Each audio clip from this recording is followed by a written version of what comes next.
¿Qué tal está llevando la promoción? ¿Cómo se ve el mundo de los junkets y de la prensa desde el otro lado? Pues la verdad es que totalmente sorprendente. Es mucho más fácil, yo creo, hacer preguntas que contestar a 40 periodistas, ¿eh? O sea que es mucho más divertido el periodismo que estar del otro lado. Pero también, como es nuevo, yo soy un novato en esto, pues también lo vivo con cierta ilusión, ¿no? Y con cierta magia. Bueno, yendo ya a un blues para Teherán, Mm. em, ¿qué se va a encontrar el público? En un par de pinceladas, ¿qué es lo que, lo que vamos a descubrir en la película? Bueno, no sé si.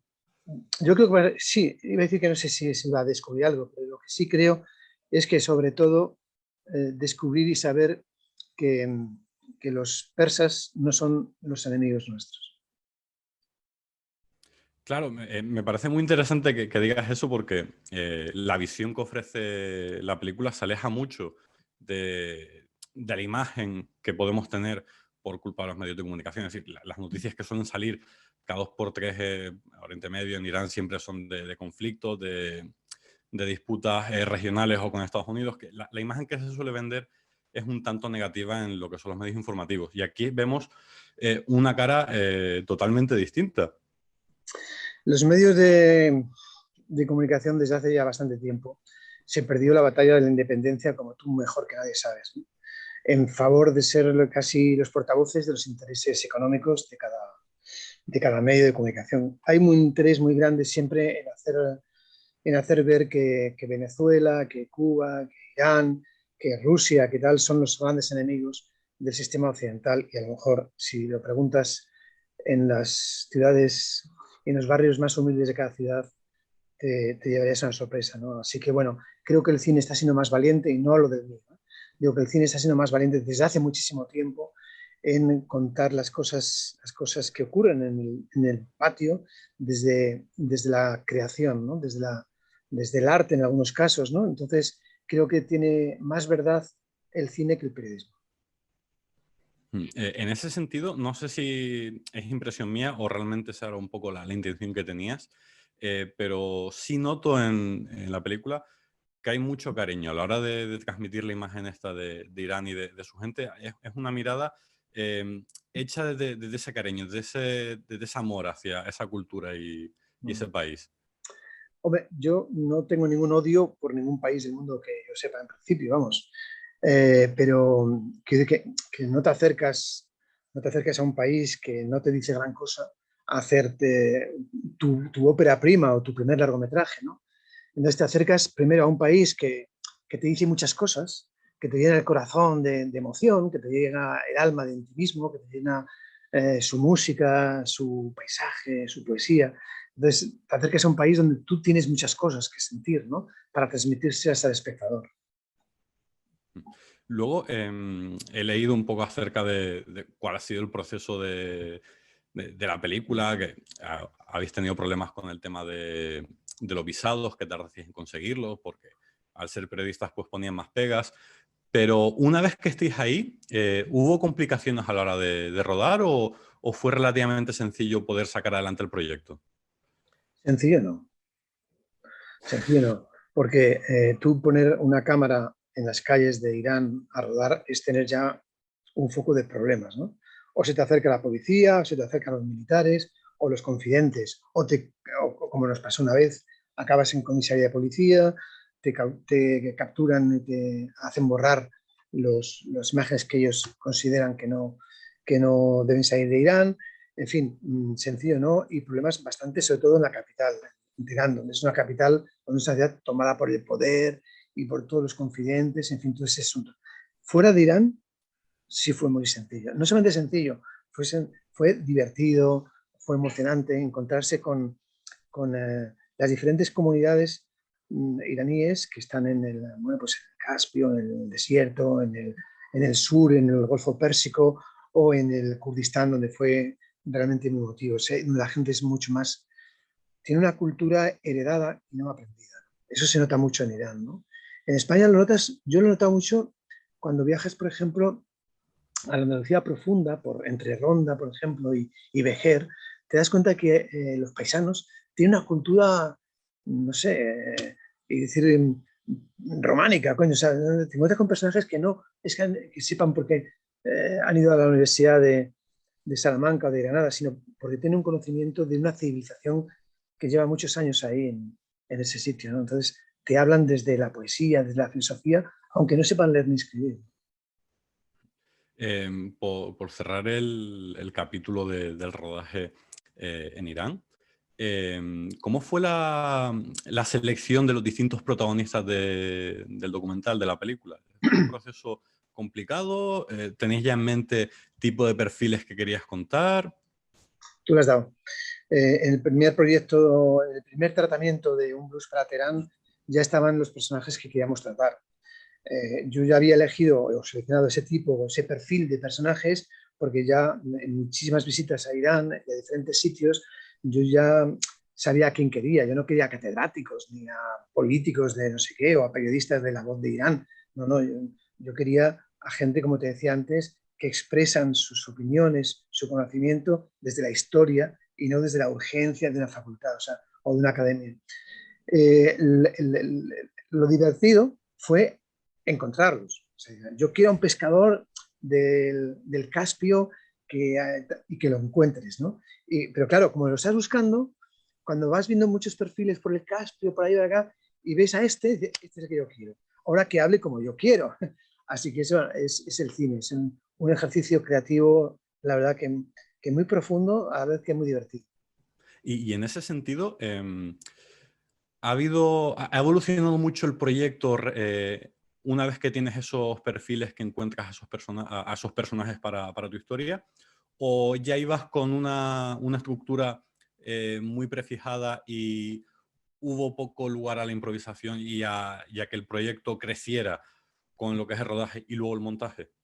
Bueno, yo soy de los que piensan en mi trabajo en la radio, por lo menos, de los que hay que preparar muchísimo, hay que preparar un guión muy exhaustivo, muy preciso, muy tal, pero cuando empieza el directo, olvidarse de él, incluso romperlo, ¿no? Entonces, esto es una escuela que yo he tenido siempre en el cine, ¿no?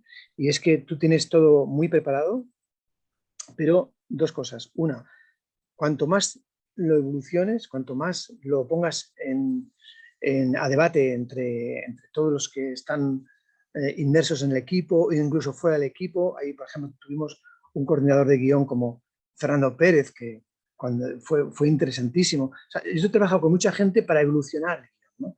Porque si no te quedas muy en tu verdad, muy en lo tuyo, ¿no? Y lo más bonito es la discusión, que eso además yo creo que todos los que hemos trabajado en redacciones de periódicos, de radio, el debate y el discutir con qué temas abrimos, eso es nuestra escuela y nuestra formación, ¿no? No quedarte en tu cuentecito, ¿no? Eso una cosa. Y luego también algo muy importante es el montaje, que es que de alguna manera va a traicionar al rodaje. O sea, tú primero tienes tu proyecto, luego tienes que encontrar esos personajes, esos perfiles que tú tal, pero cuando ya los has filmado, cuando ya los has preparado, porque además la filmación con ellos tiene un tratamiento muy Víctor Erice, muy de trabajar con ellos para encontrar el punto de naturalidad. No es que tú pongas la cámara, venga, a ver, Asghar, dime qué piensas tú del amor. No se trata de eso, ¿no? Y luego, pues Julia Juaniz y Sergi Díez, Julia en un primer premontaje y Sergi Díez en un montaje poético, pues te apartan y te proponen. O sea, es que lo del montaje es curioso porque los mejores montadores, para mí, son aquellos que te ayudan a encontrar tu lenguaje. ¿Entiendes? O sea, que tú dices, no, es que yo lo quiero con esta cadencia, lo quiero con estas pausas, lo quiero no sé qué. Y vas trabajando con ellos y ellos entienden, interpretan lo que tú estás buscando y te ayudan. Eso es, ¿no? En ese sentido, tu idea inicial cuando dices, quiero hacer un blues para Terán, tengo la película en la mente, la película ya terminada, montada, etalonada, preparada ya para que el público la vea, ¿ha variado mucho? ¿Es muy diferente a tu primer pálpito con la peli? Diríamos que es muy diferente desde los primeros montajes, de los primeros proyectos, pero al final, en el último montaje, o sea, cuando dices, tengo la película que quería hacer, eso a lo mejor pasan 15 tratamientos de montaje, pero no significa que es que vayas cerrando, sino que vas afinando, ¿no? Es como cuando tú haces un poema, ¿no? Y te sale primero un folio con 25 y vas eliminando palabras, hasta que queda la síntesis justo de lo que tú quieres comunicar, ¿no? El montaje tiene muchos tratamientos de montaje. Incluso te podría decir que podría hacer una película con los descartes. Y luego respecto a la música, entiendo que se debe también a tu amplia experiencia en Radio 3, la radio musical del ente público por defecto, pero el hecho de apostar porque todas las canciones, o la mayoría, estén completas, que no hay cortes, es decir, que la música y la película respira con esa música. ¿Era algo que por lo que peleaste ya desde el principio o viendo el material dijiste esto tiene que ser así porque me lo está pidiendo ahora la propia película?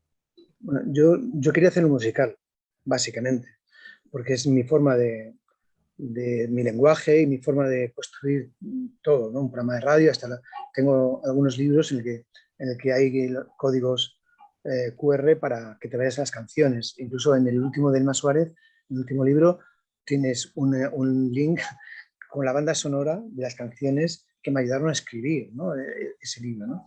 Quiere decir que la música para mí, yo no me levantaría de la cama si no fuera primero acertar con apretar el móvil play de cualquier música que yo tenga elegida, ¿no? O sea, la música es fundamental. El que vayan enteras, para mí es un respeto esencial, o sea, o metes una canción entera o mejor te la guardas, así de claro. Para mí eso, poner una rafaguita de la canción y tal, eso para mí que es algo prohibido en el séptimo vicio, lo era y lo ha sido siempre, en el cine para mí era fundamental. Yo sé a que algunos espectadores o algunos colegas, esa primera canción de Erfan en el coche, pero no se termina nunca. En fin, y pueden aguantar 10 o 15, media o 2 horas de un partido de fútbol súper chungo, pero no pueden aguantar 5 minutos de una canción. O sea, para mí siempre ha sido, pues te jodes, Herodes. En la radio y en todo, ¿no? O sea, hay que tener un respeto por una composición, por una creación, pero además es que en el caso de un blues, la película realmente comienza con una canción. O sea, empieza en mi cabeza con una canción de Ibrahim Malouf, que es un trompetista maravilloso libanés, que se titula Beirut. Y cuando yo escuché esa canción, interpretada con su trompeta desde un garaje de Hamburgo, dije, yo quiero hacer esto en Irán. A mí esa primera canción me parece muy, muy interesante porque es una forma de mostrar cuáles son las intenciones de la película. Para el espectador más dubitativo, si aguantas esta primera canción, si entras en el juego que se propone desde el principio, Has dado, vas a disfrutar con la peli. es así, es casi eliminatorio. Yo estaba hace poco en una sala de cine, ¿dónde fue? En La Palma. En La Palma. Y estaba todo el cine lleno, ¿eh? Entonces, bueno, yo me quedé un poquito al principio, nada más los cuidos, y salí a tomar una cervecita, estaba en la terraza y salió un matrimonio de la película. Dice, una canción, 5 minutos, esto es mucho para nosotros. Y se fueron, ¿no? De la película, ¿no? No se esperaban encontrarse con el director, que los vi de frente y no pasa nada, la gente que se quiera marchar, oye, no. Pero tienes razón con lo que dices, ¿no? Es casi eliminatorio. La gente que se queda después de Herzog. ¿Crees que la película podrá ser vista en Irán? Tiene que ser vista en Irán. Yo recuerdo que en el primer pase técnico en Filmoteca Española estaba el consejero de la embajada iraní y él se levantó muy aireado. Es más, menos mal que estaba allí el embajador español que está en Irán y que estaba en España en ese momento y que le invitamos a que viniera a ese pase y le contestó, ¿no? Pero se levantó diciendo que esta película podía haber sacado las joyas de los palacios de toda Persia, de los no sé qué, y sacaba lo peor, ¿no? Y por supuesto que había 4 o 5 detalles que si se cortaban en esos 4 o 5, él aconsejaría a los festivales de Irán que se proyectaran. Pero lógicamente no vamos a cortar nada de la película. Así que no sé qué pasará. Pero me gustaría mucho, sobre todo que se pudiera ver en Teherán, bueno, en todo Irán, claro, pero en Teherán y en Rats me encantaría. Y ya por finalizar, yendo un poco a la situación actual que está viviendo el mundo, no sé si has hecho el ejercicio, si te has planteado, claro, de haberse retrasado un poco más todo el proceso de la película, te verías en esta nueva normalidad teniendo que ir a rodar. ¿Te imaginas la película rodada hoy? Sería igual, no habría ningún cambio. No, porque si te refieres a ver, si habría gente con mascarillas, ahora de repente que la nueva normalidad, como dices tú, es sin mascarillas en la calle, todos los reportajes que han estado grabando con mascarillas quedan obsoletos, pero ya, aunque fueran de antes de ayer, ¿sabes? No, pero si se rodara ahora la película, yo no creo que hubiera muchos cambios. Date cuenta que quien ha ganado en las últimas elecciones de Irán es más integrismo, más conservadurismo, más encerrarse en sí mismo el país, ¿no? Incluso estos días se está estrenando la película de Mohammad Rasulov, que el hombre ha estado, vamos, desde torturado hasta metido en calabozos y, bueno, la realidad es la que hay, que tenemos en Irán, independientemente de que la hayamos rodado antes de la pandemia y que la hayamos montado durante la pandemia y que la pongamos después de la pandemia. Y ya por finalizar, como última pregunta, ¿qué crees que hace falta para esos lazos que ha habido siempre entre Oriente y Occidente vuelvan poco a poco a unirse y arreglarse un poco?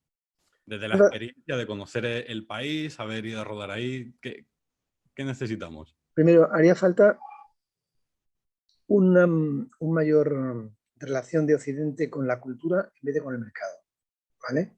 Porque todo lo que no se traduce en pasta no vale. Y eso dificulta muchas cosas. Después, haría falta un mayor reconocimiento por parte de Occidente del expolio que ha hecho en Oriente, ¿vale? Que ha quitado reyes y puesto reyes, ¿no?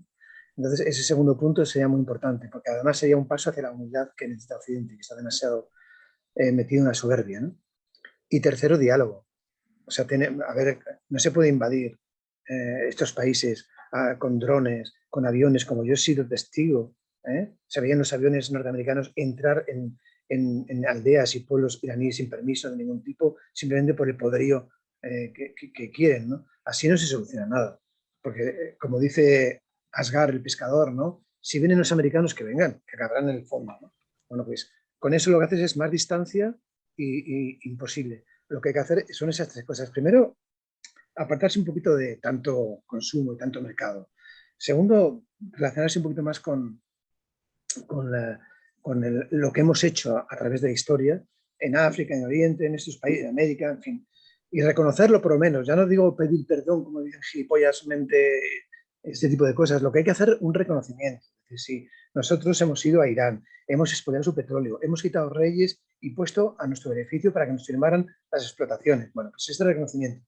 Y luego un diálogo. Pero claro, crear la guerra entre dos países hermanos unidos, como es Irán e Irak, entre ellos, la creación de guerras civiles, ¿hacia dónde nos lleva eso? Pues nada más, Javier, muchísimas gracias por tu tiempo. Así, Dani. Que haya mucha suerte con el estreno de Un Blues para Teherán y Ojalá. crucemos los dedos para que algún día pueda verse en Irán con libertad. Ojalá. Dani, muchas gracias. A ti.